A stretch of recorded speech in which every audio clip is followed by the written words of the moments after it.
Inilah Injil suci menurut Matius.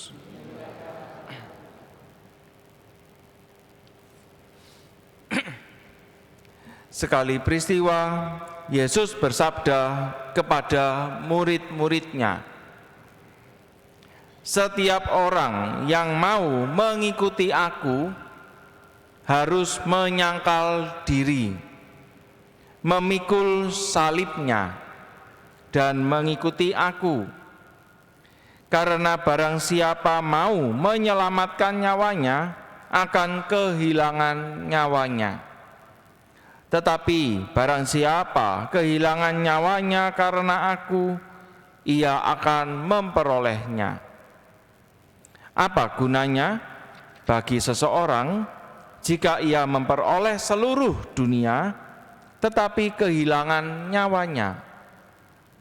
Apakah yang akan diberikannya sebagai ganti nyawanya?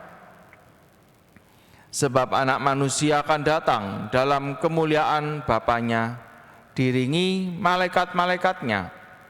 Pada waktu itu ia akan membalas setiap orang setimpal dengan perbuatannya. Aku berkata kepadamu, sungguh di antara orang yang hadir di sini ada yang tidak akan mati sebelum mereka melihat Anak Manusia datang sebagai Raja dalam kerajaannya." Demikianlah sabda Tuhan.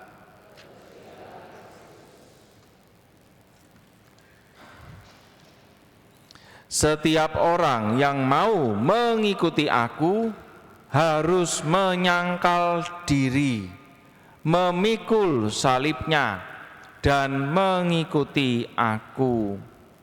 Saudara-saudari yang terkasih dalam Kristus, kalau suatu organisasi duniawi, kelompok duniawi atau pejabat misalnya, kalau mau mencari pengikut, biasanya menjanjikan hal-hal yang baik. Betul ya, termasuk kalau kita memilih misalnya pemimpin, mungkin dari kepala desa, mungkin camat, atau mungkin naik ke wali kota, bupati, gubernur, sampai presiden, biasanya itu menjanjikan hal-hal yang baik. Betul ya, gitu ya. Entah masalah dilaksanakan atau tidak, itu urusan lain. Kalau Yesus bagaimana? Kalau gereja Katolik bagaimana? Kalau Yesus, gereja Katolik mengajak orang untuk percaya kepada Yesus dan mengikuti, masuk menjadi anggota gereja Katolik. Apa yang dijanjikan? Kekayaan? Tidak pernah. Romo nggak akan pernah berkhotbah tentang, wah kamu kalau dibaptis nanti kaya raya, nggak pernah. Nanti kamu bebas dari masalah, tidak pernah. Yesus hari ini justru mengajukan syaratnya bagi yang mau mengikuti dia. Apa syaratnya? Tadi dikatakan dalam Injil, apa tadi? Harus menyangkal diri, harus memikul salibnya, dan mengikuti aku. Saudara-saudari yang terkasih, salibnya apa? Berupa apa? Pertama adalah bisa jadi itu berupa penderitaan, berupa masalah-masalah, tantangan-tantangan hidup yang kita alami dalam hidup ini.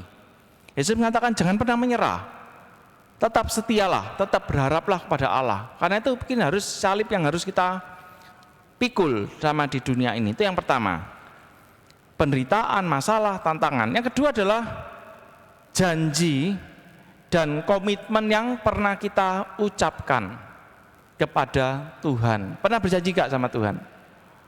Pernah janji gak sama Tuhan? Kapan itu? Kapan? Waktu dibaptis. Ada namanya janji baptis yang pertama. Yang kedua apa? Janji apa? Janji perkawinan. Gampang enggak kalau mau setia dengan janji yang diucapkan tadi, janji perkawinan?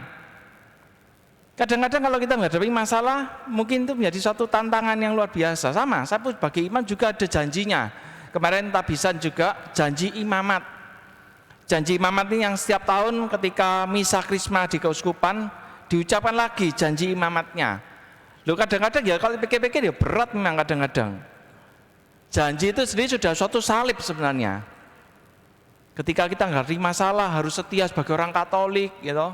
Walaupun mungkin kita disiksa, mungkin kita dikejar-kejar, kita mungkin dipersulit, harus setia sebagai orang Katolik. Janji loh itu, janjinya kita sendiri loh.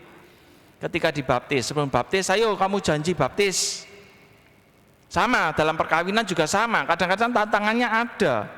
Dan gak gampang memang untuk setia dengan janji dan komitmen yang kita sendiri ucapkan. Saudara-saudari yang terkasih, kalau kita setia untuk memanggul salib bersama Yesus, upahnya apa? Upahnya adalah hidup kekal, keselamatan jiwa-jiwa. Nanti setelah di dunia ini selesai tugasnya, kita akan masuk surga bersama para kudus. Upah yang akan Tuhan berikan apa? Selama kita hidup di dunia, kita juga akan dibimbing, kita juga akan selalu dituntun dan diberkati oleh Tuhan. Itu yang lebih penting. Kadang-kadang kan saya merenungkan ya, hidup itu bukan seperti berlomba-lomba untuk sampai tujuan, tidak.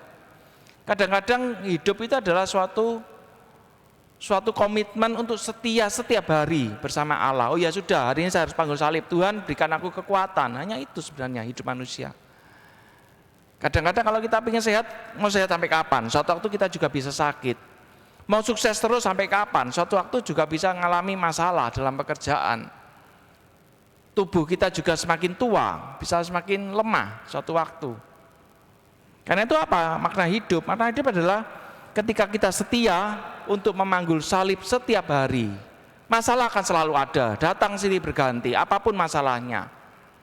Karena itu minta kekuatan dari Allah supaya dimampukan untuk memanggul salib.